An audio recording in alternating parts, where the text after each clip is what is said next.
Dude, I love Suikoden I. This was one of my favorite games growing up. Now, I never had Suikoden II until much later in life. But they made an HD remake, which I think was awesome, and I figured I'd make a video guide for the 108 Stars of Destiny, because why not?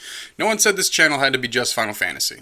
Here's how I'm going to do this. There's 108 characters, 45 of which you get automatically just by playing the game normally. So I'm not going to talk about them. I'll break the optional recruits up by sections and as soon as you can conveniently get them. Obviously, this is going to be starting right after you get your castle. Quick note about the castle. There are 4 levels depending on how many characters you've recruited. Level 1 is the base castle. Level 2 you get once you've recruited 25 characters, so you'll actually get this by default eventually. Level 3 is after you've recruited 45 characters, so this is the highest level you can get if you just don't even try. And level 4 requires 90 recruits. Speaking of, there's 8 characters you can grab as soon as you get access to your castle. Chandler is the item shop found at Kawaba Fortress. Sergei gives you the elevator and is found in Kaku at the bar. Mary is your inn and she's found in Seika. O'Neill is a filler character who is also found in Seika. Mas is your first blacksmith and he can be found at the Great Forest Village. Sansuke is another filler character and he's also in the Great Forest Village. Kai is a really good early game party member and he's found at Garen Fortress. For all these characters, all you have to do is talk to them, they have no other requirements. Antonio is the last one you can get this early and he's in Seika. At your castle, keep zoning and talking to Mary until she says she needs a cook, then go grab Antonio, he's just another filler character.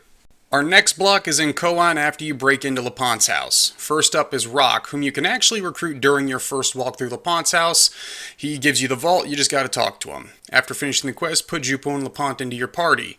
First head to Kaku and talk to Meg to recruit her. By this time you will now have a level 2 castle, so take Lapont to Seika and talk to Sheena. Finally go back to Kaku where you got Taiho and you will have Gasper. I hate this guy, I hate his dice game. You don't win the dice game, you keep going until RNG makes him lose. Once you get $5,000 out of him, he joins you. This is your primary money-making hack in the game. Gasper is legit one of, if not the most important optional characters. Also, if you got a high enough level at this time, you can go ahead and grab Lorelei from Koan. She requires a level 25 main character, so you may not have it just yet. Next block comes up after you trek through the Great Forest with Kirkus. In the Dwarf Village, you can grab Mies, the second blacksmith, but only if you had previously grabbed Mas, which if you're following this video, you have. After the Elf Village goes up like California, you can find Templeton in the ruins. He gives you the world map. Now, this part is important. After you beat Quanda Rossman, you need to not kill him. The dialogue options are pretty obvious. Just pick the ones that don't involve his death. Don't story warp back to your castle just yet and grab Fusulu in the Kobold Village by paying off his $10,000 tab, and grab Gon from the same village by talking to him with Kuromimi in your party. Leaving the forest by the human side, head to Seika and grab Apple, as now you've got a level 2 castle and you've beaten Quanda Rossman, she will spawn. Backtrack to Koan and grab Lorelei if your level wasn't high enough before. Next block is all the characters when you go deal with Milik Oppenheimer. In the overworld, take the time to grind out a nameless urn from Holly Fairies. Just knock it out now. Starting with Taean, grab Hellion by talking to her with a level 2 castle, which you have by now. She gives you the home warp ability. It's super convenient. That's all you can get in Taean right now, and buy yellow seeds before you leave. Next, go to Rickon. Jabba is your appraiser, and you have him look at the nameless urn. Make sure you pick for him to join instead of getting money. Buy blue seeds before you leave. In Ante, go to the armor shop and talk to Chapman for your own armor shop. Go ahead and equip toe shoes and talk to Mina to get her. Toe shoes can be bought from the armor shop and have to be attached to your main character. Fast forward a little bit to Sonier Prison. Grind the nightmare mobs until they drop an opal. Take that opal back to Esmeralda and Ante and she joins you. Fast forward again to the end of the Milik plot, and as with Quanda Rossman, choose the obvious dialogue options to not kill him and accept his services. Before doing the next leg of the story, put Milik in your party, head back to Scarlet Tisha Castle, and talk to Cassios to get him. Ivanov is also in the castle and can now be recruited just by talking to him. By now you've definitely got the level 3 castle, so talk to Klon and Jean and Ante for child labor in a rune shop, then head over to Rickon to talk to Lot. Lot wants you to get her cat. It's the cat that's running around in Kaku. You can't interact with the cat until it's flagged by talking to Lot. Before you continue the story, go ahead and grab Taiho and Yamko, then head for the Pirate's Fortress since you have your level 3 castle. Beat Anji, Leonardo, and Kanak in a fight to grab them. If you have Kirkus at level 35 by this time, go to the Kobold Village and grab Ruby. Continuing on with the story in Kirov, Sarah is here and you get her after completing a trading quest. All the party members are in the town and it's not hard to figure out there's only about 5 NPCs you need to talk to. Lester is also in Kirov. Hunt around the houses and eat the stew from the stoves of the houses that have stew on the stoves. This spawns Lester in Kunto's house and just talk to him. Georges is another minigame and you beat his record to recruit him. Come back after you nab the sound room from Kaleka and recruit Melody. In Kaleka proper, there is Blackman and Leon. We will come back to Leon. He can ruin a best ending run very easily. Far as Blackman goes, just don't step on his plants and talk to him. Farther up at the factory, pay Kage $20,000 for his services, and simply talk to Ledonan Kessler. Before going to kill the vampire, backtrack if needed to grab Ruby if Kirkus wasn't level 35 before, and you can also run to Tayan again if you're level 40 and grab Eke. If you're not level 40, just come back later. After you progress past Lorimar, bring Mos, Mies, and Mass with you when you make your party. Run back into Lorimar and talk to Kirk to recruit him. In the Warriors Village, play Marco's minigame and win $5,000 to recruit him, and go to the blacksmith shop to talk to Moose with the other smiths in your party. If you want, you can go ahead and backtrack to grab Quincy at this point in Garen, as you should have 80 recruits by now. Buy red seeds before leaving the Warriors Village.